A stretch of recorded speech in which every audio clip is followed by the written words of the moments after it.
लोग सभी स्वस्थ होंगे और आपके घर परिवार के सभी लोग खुशहाल होंगे। मैं इसलिए बार बार कहता हूँ कि स्वस्थ होना शरीर और शरीर का साथ देना सबसे ज़्यादा ज़रूरी है। अगर आप स्वस्थ नहीं हैं तो फिर आपका जीवन बेकार है, क्योंकि स्वस्थ व्यक्ति का ही जीवन सुंदरता से कटता है। अगर आप स्वस्थ नहीं है, आपका शरीर साथ नहीं दे रहा है, तो आप किसी चीज़ पर और किसी भी चीज़ पर, किसी बिजनेस पर, या आप नौकरी करते हैं तो वहाँ कर भी लायक नहीं है। तो अगर आप बिजनेस करते हैं तो वहाँ पर भी आप कुछ नहीं कर सकते। तो शरीर हमारा सुंदर हो, सुसज्जित हो और बिल्कुल सही हो, तब हमारा मन हर काम में हर जगह लगता है। तो मैं आज आपके लिए एक वीडियो लेके आया हूँ। आपने देखा होगा शरीर पर छोटे छोटे, कहीं ना कहीं बहुत से लोगों के छोटे छोटे मस्से हो जाते हैं। तो इन मस्सों की वजह से हमें खुद अपने मन के अंदर थोड़ी सी हीन भावना उत्पन्न होती है। तो उसको दूर करने का मैं एक छोटा सा फार्मूला लेकर आया हूँ, जिसको मैं आपको 2-3 फार्मूले में बताता हूँ और आपको इससे अत्यधिक लाभ मिलेगा। तो आपको मैं बताता हूँ कि क्या करना है। अच्छा, मैं हमेशा ये सोचता हूँ कि कोई भी चीज़ मैं बताऊँ मेरे द्वारा जो बताई गई हो, उसमें आपका आर्थिक नुकसान तो कतई ना हो।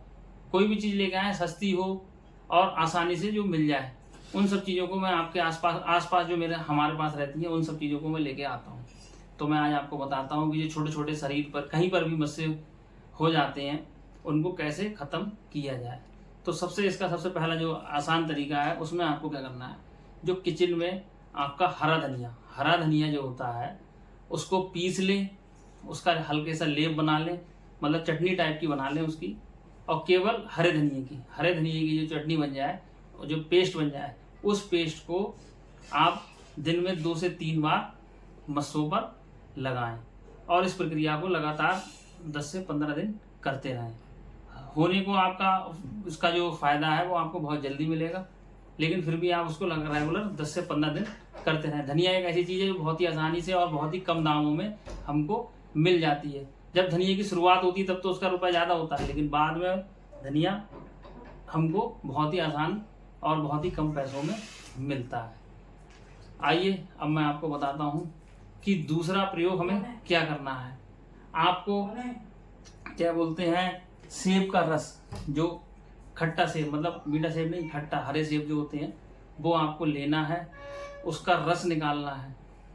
उसको आप उसमें मिक्सी में पेस्ट करके उसका रस निकाल सकते हैं। उसके रस को निकाल कर उसको भी मस्सों के ऊपर हमें लगाना है। दिन में 2 से 3 बार लगाएं, इससे भी आपको बहुत आराम मिलेगा और मस्से हल्के हल्के नष्ट हो जाएंगे। चलिए, इसके साथ ही मैं आपको बताता हूँ तीसरा और अंतिम उपाय। उसमें हमें क्या करना है, उसमें आप प्याज का रस निकाल सकते हैं। एक प्याज लें, उसमें भी हमें केवल उसका रस निकालना है। ये तीनों चीज़ें अलग अलग हैं, किसी चीज़ को मिक्स नहीं करना है। कि मैंने सबसे पहले धनिया बताया तो वो अलग था, और जो दूसरी बार बताया सेब का रस, वो भी अलग था। ये थर्ड जो मैं बता रहा हूँ आपको, प्याज का रस, ये भी अलग है। तीनों को मिक्स नहीं करना है, अलग अलग आपका यूज करना है। अगर आप धनिया का कर रहे हैं तो धनिया का ही यूज करें, सेब का कर रहे हैं तो सेब का ही यूज करें, और प्याज के रस का यूज कर रहे हैं तो प्याज के रस का ही यूज करें। तीनों को एक साथ ना करें। और इसको आप जब लगाएंगे तो हल्के हल्के जड़ से वो सूख जाएंगे और अपने आप ही गिर जाएंगे। इसको आप यूज करके देखिए, हो सकता है आपको अत्यधिक इसका लाभ मिले। आशा करता हूँ आपको मेरे द्वारा बताई गई वीडियो पसंद आई होगी। अगर आपको पसंद आई है तो मेरी वीडियो को लाइक करें, सब्सक्राइब करें और शेयर करें। और मिलते हैं आपसे अगली वीडियो में।